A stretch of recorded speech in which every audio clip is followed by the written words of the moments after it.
बिस्मिल्लाहिर्रहमानिर्रहीम। अस्सलामुअलैकुम। हमारे चैनल सीरतुन्नबी में आप सबका वेलकम करते हैं। हमारे प्यारे नबी मोहम्मद मुस्तफ़ा सल्लल्लाहु अलैहि वसल्लम के ज़िंदगी के वाक़यात पैदाइश से लेकर वफ़ात तक हम आप सबको वाकिफ़ करवाएंगे। हमारे प्यारे नबी मोहम्मद मुस्तफ़ा सल्लल्लाहु अलैहि वसल्लम के सीरतुन्नबी का घरों में पढ़ना और सुनना हमारे घरों में बरकतें राहतें आएंगे। इंशाअल्लाह हमारे घरों से परेशानियाँ और मुसीबतें दूर होगी।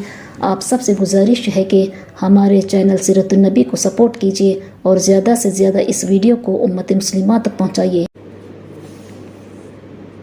बिस्मिल्लाहिर्रहमानिर्रहीम। अस्सलामुअलैकुम। चलिए हम अब सबके सामने हमारे प्यारे नबी मोहम्मद मुस्तफ़ा सल्लल्लाहु अलैहि वसल्लम के वाक़यात बयान करते हैं।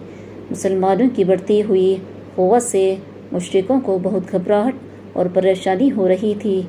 चुनांचे इनमें से कुछ लोगों ने जमा होकर एक मजलिस मनाखत की, जिसका सदर वलीद इब्न मुग़ीरा को मुतय्यन किया। वलीद कुरैश का एक उम्र रसीदा और मुअज़्ज़ज़ आदमी था। इन लोगों ने रसूलुल्लाह सल्लल्लाहु अलैहि वसल्लम के बारे में मशवरा करना शुरू किया। वलीद ने कहा, हज का मौसम करीब आ गया है, तुम्हारे पास लोगों की जमातें आएंगी। वो लोग ये मोहम्मद सल्लल्लाहु अलैहि वसल्लम के बारे में सुनेंगे, इसलिए कोई एक बात तय कर लो जो तुम मोहम्मद सल्लल्लाहु अलैहि वसल्लम के बारे में इन आने वाले लोगों से कहोगे, लेकिन हर शख्स वही तयशुदा बात कहे, वरना एक की गुफ्तगू से दूसरा झूठा बनेगा और एक की बात से दूसरे की तर्दीद होगी। इन लोगों ने कहा, तो आप ऐसी कोई बात तय करके बता दीजिए। वलीद ने कहा, नहीं, पहले आप लोग अपनी राय बताइए। लोगों ने कहा, हम ये कह देंगे कि मोहम्मद सल्लल्लाहु अलैहि वसल्लम नजूमी है।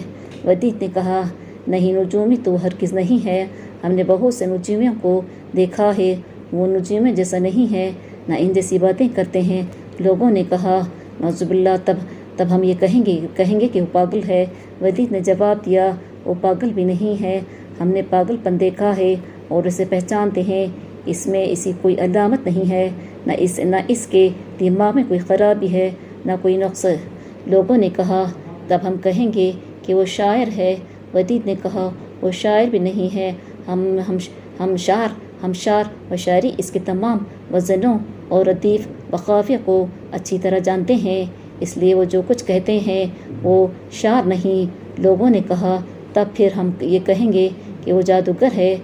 वलीद ने कहा, वो जादूगर भी नहीं है, हमने जादूगरों को भी देखा है और जादू भी देखा है।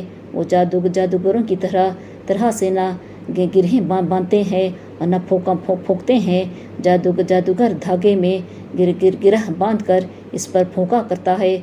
अब लोगों की कुछ भी समझ में न आया तो उन्होंने कहा, फिर आखिर हम क्या कहें। वलीद ने कहा, इस कलाम की बात ही कुछ और है, तुम लोग जो कुछ कह रहे हैं वो सब बकवास है, मगर इस वक्त सबसे बेहतर यही है कि तुम उसे जादूगर कहो जो कलाम लेकर आए हैं।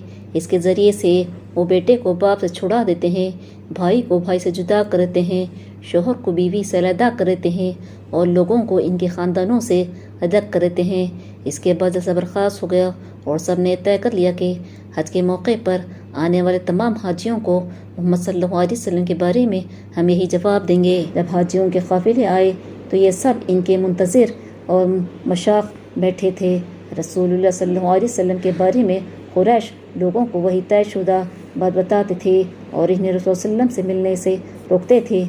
हाजियों के ये काफ़िले जब अपने अपने वतनों को वापस गए तो वहाँ उन्होंने रसूलुल्लाह सल्लल्लाहु अलैहि वसल्लम के बारे में लोगों से ज़िक्र किया और इस तरह अरब के सारे शहरों और हिस्सों में यह खबर फैल गई। इसकी वजह से लोगों को शौक़ बढ़ा के इस मामले की असलियत मालूम की जाए और इसका राज का पता चलाया जाए और इस तरह मुश्रिकों ने ख़ुद अपने ही हाथों रसूलुल्लाह सल्लल्लाहु अलैहि वसल्लम की खबर सारे में फैला दी। अरब के मुश्रिकों में जब रसूलुल्लाह सल्लल्लाहु अलैहि वसल्लम का नाम मशहूर हुआ तो इसका बड़ा ज़बरदस्त असर पड़ा और इसी बात से वो सबसे ज़्यादा डरते थे। और लोग रसूलुल्लाह सल्लल्लाहु अलैहि वसल्लम की तबलीग से इसलिए डरते थे कि इससे इनकी बदकारियों, अय्याशियों और गुनाहों पर असर पड़ता था, क्योंकि इस्लाम इन्हें इन हरकतों से रोकता था। रसूलुल्लाह सल्लल्लाहु अलैहि वसल्लम और कुरान का इनकार करके इन्हें इतना ख्याल अपने और अपने बाप दादा के दिन की हिफाजत करने का नहीं था जितना अपनी अय्याशियों اور بدکاریوں کی حفاظت کرنے کا تھا، لیکن اب رسول اللہ صلی اللہ علیہ وسلم کا یہ پیغام ان کی تجارتوں اور کاروبار میں بھی رکاوٹ پیدا کرنے لگا، کیونکہ یہ لوگ اپنے بتوں کی زیارت کرنے کے لیے آنے والوں کے ساتھ ہی تجارت کیا کرتے تھے اور ان سے زبردست نفع حاصل کرتے تھے۔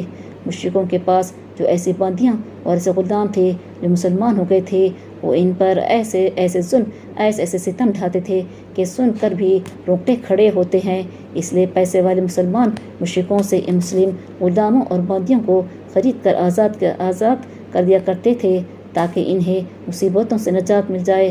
اب مشرکوں کو خیال ہوا کہ اس طرح تو مسلمانوں کی تعداد بڑھتی ہی چلی جا رہی ہے، اس لیے انہوں نے اپنے مسلمان غلام اور باندیوں کو بیچنا بند کر دیا تاکہ ان پر طرح طرح کے ظلم ڈھاتے رہیں اور آخر تنگ آ کر وہ لوگ پھر سے بت پرستی شروع کر دیں۔ پھر انہوں نے عام مسلمانوں کو بھی زیادہ سے زیادہ تکلیفیں پہنچانا اور ستانا شروع کر دیا۔ یہ مسلمان تھے جو ہجرت کر کے حبشہ نہیں گئے تھے بلکہ مکہ میں ہی رسول اللہ صلی اللہ علیہ وسلم کے پاس ٹھہر گئے تھے۔ ادھر انہوں نے خود رسول اللہ صلی اللہ علیہ وسلم کو ستانے اور تکلیف پہنچانے میں اور زیادہ اضافہ کر دیا، حالانکہ ابو طالب صاف کہہ چکے تھے کہ میں ایسی صورت میں محمد صلی اللہ علیہ وسلم کی حمایت کروں گا، اور ساتھ ہی انہوں نے اپنے سب خاندان والوں سے بھی کہہ دیا تھا کہ تم لوگ محمد صلی اللہ علیہ وسلم کی حفاظت کرنا اور اس کا ساتھ دینا۔ اب ہم اس واقعے کو ختم کرتے ہیں، انشاءاللہ ہم نیکسٹ ویڈیو میں ان واقعات کو بیان کریں گے۔ اگر ہماری ویڈیو آپ سب کو پسند آئی تو لائک شیئر کریے اور سبسکرائب کریے۔ اللہ حافظ۔